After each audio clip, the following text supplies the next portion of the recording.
Experto energético, muy buenas. Hola, buenos días, buenas tardes. Bueno, da un paso más, por tanto, Europa contra el precio del crudo, y antes de meternos un poco en los detalles de esta última prohibición, me da la sensación entonces de que no le parece suficiente a Europa con las sanciones que ya ha impuesto a Rusia en términos petroleros. ¿Cómo lo ves tú? Bueno, es otra vuelta de tuerca y cualquier sanción que hagamos en temas energéticos a Rusia, lo que estamos intentando es que Rusia reduzca sus ingresos, pero a costa de que Europa incremente sus gastos. Entonces, bueno, son medidas que al final pues nos van a doler a todos los europeos, lógicamente. Después de reducir esa dependencia del petróleo de Rusia, ¿a quiénes les estamos comprando ahora ese petróleo que antes le comprábamos a Rusia? Es decir, ¿cómo estamos consiguiendo hacer ese equilibrio? Porque hablas de más gastos. Entiendo que esos mayores gastos se producen porque le estamos comprando petróleo más caro a otros. Claro, a otros países que están más lejos, lógicamente, ¿no?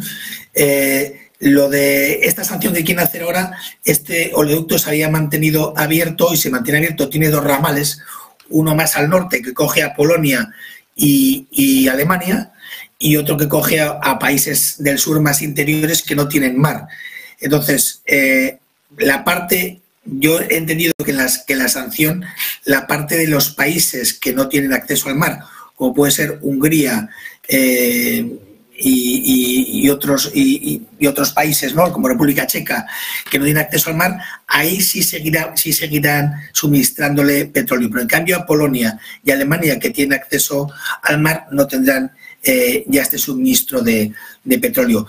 ¿Qué hemos hecho? Hemos quitado el petróleo ruso, que era nuestro principal suministrador de petróleo en Europa, donde consumíamos prácticamente algo más del 25% del petróleo que consumía Europa, se lo compraba Rusia, y lo que hemos hecho es pasar a comprarlo principalmente a Estados Unidos y Arabia Saudí, y luego todo a una serie de otros países más pequeños que llegan a componer hasta un 24% del total. Es decir, hemos diversificado mucho la compra, compramos mucho más lejos, pero también más caro. Otra manera de tirarse piedras sobre su tejado, en el caso europeo, el cortar el petróleo, el flujo del petróleo que iba hasta Alemania y Polonia. Claro, otra de las dudas que me surgen a medida que te hago preguntas, Diego, es: ¿seguía, por lo tanto, entonces habiendo flujo de crudo de Rusia a Alemania y Polonia por este oleoducto? Sí. O sea, por dejar ese oleoducto, lo que pasa es que el flujo es pequeño comparado con otras fuentes que tenían. Aquí Europa estaba comprando unos 3,4 millones de barriles a Rusia diarios, y este oleoducto estaba suministrando alrededor de unos 700.000 barriles al día. Es decir, habíamos descendido muchísimo en nuestra dependencia del petróleo. Bueno, al final lo que estamos viendo, desde luego, también con esto es que solo se va a cortar ese suministro a uno de los ramales, ¿no? Hablabas del ramal del norte porque son países que ya de por sí tienen acceso a mar y por lo tanto pues también pueden comprar ese petróleo que llega del mar. Pero claro, también hay otra manera de leer esto, ¿no? Al final la parte del sur de ese oleoducto va a Hungría, país que últimamente siempre ha estado menos a favor de esas restricciones, de esas sanciones a Rusia, sobre todo porque al final la gran mayoría, entiendo, del petróleo de Hungría viene de Rusia. Si le llegan a cortar desde Bruselas el suministro de crudo a Hungría por este oleoducto Druzhba, imagino que tendrían un problema.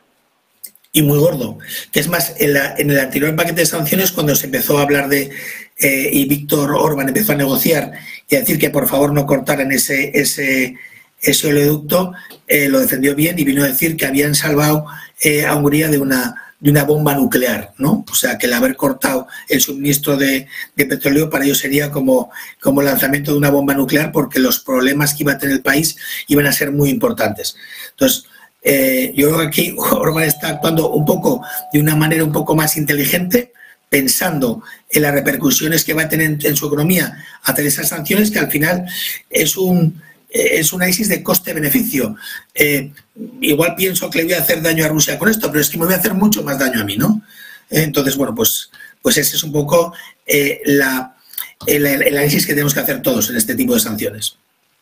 Decías también que Europa le compra ahora mismo 3,4 billones de barriles diarios de petróleo a Rusia. Le compraba. Le compraba. Ahora le compraba. Antes del comienzo de la guerra eran 3,4 millones.